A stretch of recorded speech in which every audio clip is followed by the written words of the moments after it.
دیکھو اللہ نے سلیمان علیہ السلام کو بہت زیادہ دولت دی ہے. اس کائنات میں جتنی دولت حضرت سلیمان کو ملی اور جتنی بڑی حکومت حضرت سلیمان کو ملی, اتنی حکومت اور اتنی دولت اللہ نے کسی کو بھی نہیں دی ہے. بات سننا ذرا, میں کہنا کیا چاہ رہا ہوں خوب غور سے سمجھیں, کیونکہ سلیمان علیہ السلام جیسی حکومت کسی کو بھی نہیں ملی, یہ قرآن سے ثابت ہے. ان جیسی دولت کسی کو بھی نہیں ملی, لیکن ان جیسی موت بھی کسی کی نہیں ہوئی. اللہ کے پیغمبر ہیں, بیٹھے ہوئے ہیں, جنات سے تعمیراتی کام لے رہے ہیں, عصا ہاتھ میں ہے اور ایسے سیدھے بیٹھے ہوئے ہیں, نگرانی کر رہے ہیں کہ بھئی مزدوروں سے نا کہ کام کرو. اور ان کے تصور میں بھی نہیں ہے کہ ابھی میری موت آنے والی ہے, کیونکہ جس کو پتا ہوتا ہے نا موت آنے والی ہے, خاص طور پہ پیغمبر کو, وہ تو سارے کام لپیٹ کے کیا کریں گے, عبادت میں لگ جائیں گے, وصیت کرنا شروع کر دیں گے, بھائی بس کام ابھی ذرا سمجھو, روکو ذرا, میں اپنا نائب خلیفہ کسی کو بنا رہا ہوں, ذرا صبر کرو. اور دوسری بات یہ کہ سلیمان علیہ الصلاۃ والسلام کے بارے میں یہ بدگمانی بھی جائز نہیں ہے کہ انہوں نے صحت کا خیال نہیں رکھا ہوگا. جتنا اپنی صحت کا خیال پیغمبر رکھتے ہیں اتنا خیال دنیا میں کوئی بھی نہیں رکھتا. پیغمبر کبھی بھی ایسی خوراک نہیں کھاتے جو ان کی صحت کے لیے نقصان دہ ہو. پیغمبر کبھی اتنا نہیں کھاتے کہ جو ان کی صحت کے لیے نقصان دہ ہو. پیغمبروں کی زندگی بالکل معیاری ہوتی ہے, صحت کے اعلیٰ معیار پر ہوتی ہے, اور کوئی پیغمبر اللہ نے کمزور پیدا نہیں کیا. سارے پیغمبر خوبصورت, پرکشش, انتہائی اعلیٰ اور معیاری صحت کے حامل ہوتے ہیں. تو اب مجھے بتاؤ, سلیمان علیہ السلام لاٹھی ایسے ہاتھ میں رکھ کے, ٹیک لگا کے اور نگرانی کر رہے ہیں, اور اللہ فرماتے ہیں موت کا فرشتہ آیا اور روح قبض کر کے چلا گیا.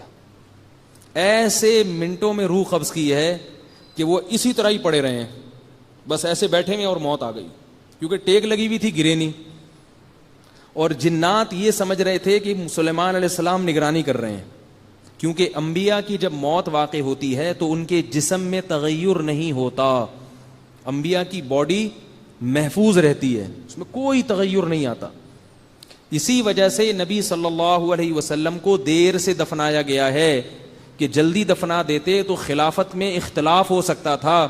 صحابہ نے سوچا کہ نبی کو دفنائیں گے بعد میں اور خلیفہ کا تعین پہلے کریں گے, ورنہ مسلمانوں میں تلواریں نہ چلنا شروع ہو جائیں. جبکہ عام میت کو جلدی دفنانے کا حکم ہے, دیر سے دفنانے کی اجازت نہیں ہے. اس پر رافضی لوگ یہ اعتراض کرتے ہیں صحابہ اکبر کہ نبی کی توہین کی, اتنے دن تک دفنایا نہیں. تو یاد رکھو, نبی کی اس لیے توہین نہیں ہے کہ نبی کے جسم میں ذرہ برابر بھی تغیر نہیں ہوتا, ایسے ہی چمکتا ہے, ایسے ہی فریش ہوتا ہے جیسے دنیا میں تھا. تو صحابہ نے سوچا کہ خلیفہ کا نامزد ہونا پہلے ضروری ہے, ورنہ کہیں منافقین امت میں اختلاف نہ پیدا کر دیں, اس لیے بعد میں دفنایا ہے.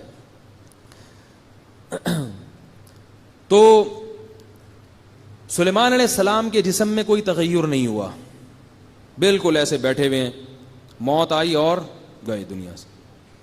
یہاں تک کہ دیمک نے ان کی لکڑی کو کھانا شروع کر دیا, جو عصا تھا نا, عصا لاٹھی, وہ کھاتے کھاتے جب اس کا بیلنس آؤٹ ہوا ہے تو سلیمان علیہ السلام زمین پہ گر گئے. پھر لوگوں نے آ کے دیکھا, نبض چیک کی, لوگوں نے بولا بھائی ان کا تو انتقال ہو گیا.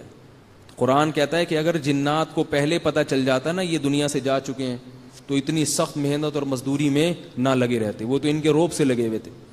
تو اب دیکھو اللہ نے سلیمان علیہ السلام کو ایک دم کیوں اٹھا لیا, یہ بتانے کے لیے کہ اتنی دنیا, اتنی دولت پیغمبر کو بھی دی ہے, تو بعد والوں کو یہ بتا دیا کہ دنیا دل لگانے کی چیز نہیں ہے. سلیمان کو جس کو اتنا کچھ دیا اس کو بھی ایک سیکنڈ میں اٹھا سکتا ہوں, تم کس کھیت کی مولی ہو.